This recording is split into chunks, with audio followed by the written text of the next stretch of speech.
ఇవాళ ఏ శరీరం తర్వాత నాకు విముక్తి కలగడం కూడాను ఇలాంటి సమయంలోనే మహాత్ముల వరకు కలుగుతుంది అన్నారు.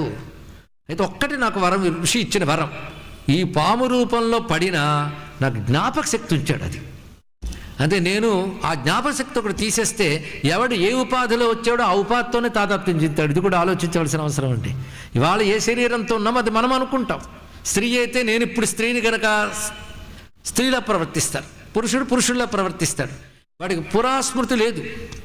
అది తీసేయడం భగవంతుడు మనకి ఇచ్చిన వరమే, అందులో సందేహం లేదు. ఏదో ఒక జన్మది ఇచ్చాడా, అనేక జన్మలు కల్పించినప్పుడు కన్ఫ్యూజన్తో బతుకుతూ ఉంటాయి జీవితం అంతా. కనుకే భగవంతుడు గత జన్మలు గుర్తు పెట్టుకోకుండా చేయడం ఆయన మనకిచ్చిన వరం. అది ఒకవేళ గుర్తు చేస్తే తట్టుకోవడం కష్టం జీవుడు.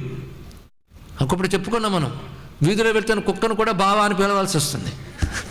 గత జన్మలో అయి ఉంటాడు ఎక్కడో అనుబంధాలు. అందుకే ఒకరిని గుర్తుంచుకోవడం చాలా మంచిది అని చెప్తారు పెద్దలు.